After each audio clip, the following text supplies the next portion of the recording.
ఒక యుద్ధంలా అడుగేశాడంట, కోట్లాది గుండెల్లో కొలువయ్యాడంట. అతడే ఓ ఆకలి పేగు అన్నం వెతుకంట, అలుపన్నది లేనే లేని శ్రామికుడతడంట.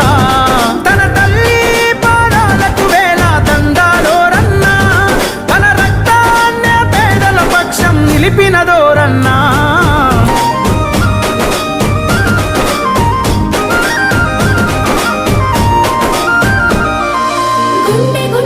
ప్రేమను పంచిన మనసు గల్లవాడు, గడప గడపకు